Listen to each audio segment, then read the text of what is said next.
Hello, my name is Miss Schumacher, and this is Science for pre-kindergarten and kindergarten, but all are welcome.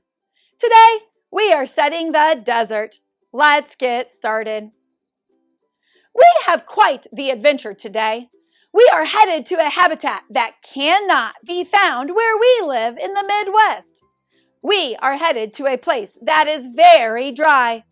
That means it is a place that gets very little rain. Because it gets very little rain, very few plants or animals live in the desert.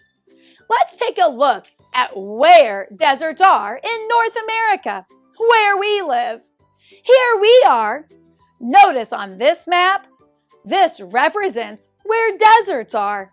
We do not live near a desert. Deserts can be found all over the world. Deserts are large regions that get very little precipitation. When people usually think of a desert, they think of a very sandy place. Look at this image. What do you notice?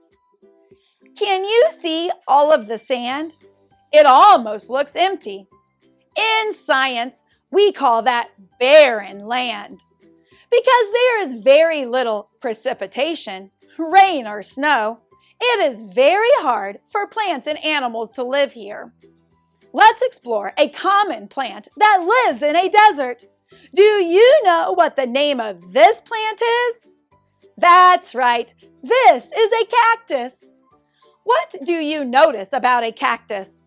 Do they have leaves? No, not like trees we think of in the forest. Cacti have sharp spines or needles. These needles help protect the plant. Why would this help protect the plant? Did you say so that animals would not want to eat it? You are right. The sharp spines discourage animals from eating them. Because it does not rain in the desert very often, plants like the cactus have to find ways to survive. The cactus can store water, and this helps them stay alive.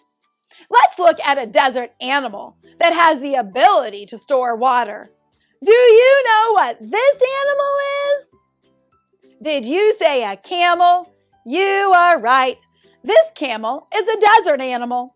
Notice that it is the color of the sand, and it almost looks like a horse or donkey, except look at its long neck. And it has a hump on its back. Its thick fur at the top of its body helps it get shade. And the thin fur everywhere else helps it stay cool on hot days. Look at the camel's feet. It has very wide hooves in order to spread its body weight out, and it helps it walk in the sand easier. What do you notice about the camel? A camel can store a lot of water in its body. This allows it to survive in the desert without having to find water very often. What other animals live in this habitat? Do you know these animals? This is a coyote! Wow! Look at that roadrunner. Roadrunners are very fast. They can run up to 20 miles per hour. This helps them catch other animals, like snakes, to eat.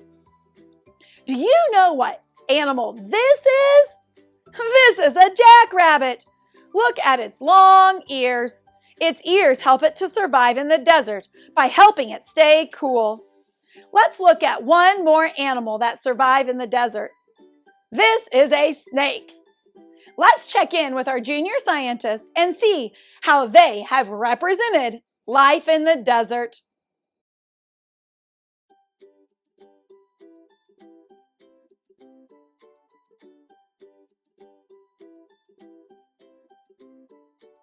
Humans and animals usually go out at night.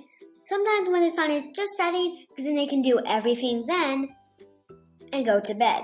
So like jackrabbits. But you might not. And cactuses. They store water for when it rains. They soak up as much water as they can, but they have water until the next rain. till it rains again. Because it doesn't rain that often at all. It does rain sometimes, but it takes a long time. And jackrabbits, they get water from the plants they eat. They eat cactuses to get the water they store. And they're mostly active when it's not very hot. That's why they're asleep at when it's daytime. Bye bye, Miss Schumacher. I hope you like what I said. To end our lesson today, let's read a book together. The title of this book is A Desert Counting Book. A desert counting book. Look at that dog. It's going to go on an adventure. This is Bailey. She lives in the state of Arizona. Let's count some of Bailey's favorite things in the desert. Bailey sees one cactus. It can take 5 years for this kind of cactus to grow 1 inch. That's a long time, junior scientist, to grow very tall. Bailey sees 2 javelinas. Javelinas don't see well, but they hear very well. Look how these animals blend in with their environment, blend in with the desert. Bailey sees 3 roadrunners. Roadrunners are quick. They can catch and eat rattlesnakes. Whoa! Did you know that birds can eat rattlesnakes? Can you count these roadrunners with me? Are you ready?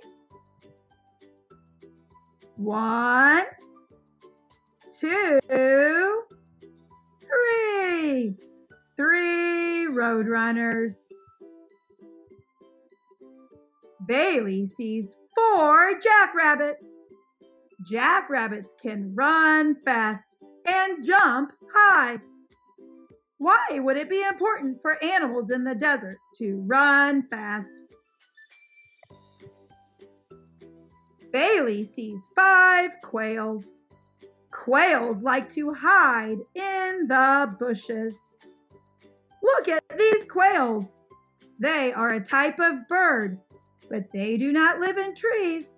They live in desert bushes. Bushes are plants that are much shorter than trees. Bailey sees 6 tree lizards. Tree lizards can climb almost anything. Have you ever seen a lizard? Bailey sees 6 lizards. Bailey sees 7 hummingbirds. Hummingbirds need to eat about 15 times each hour.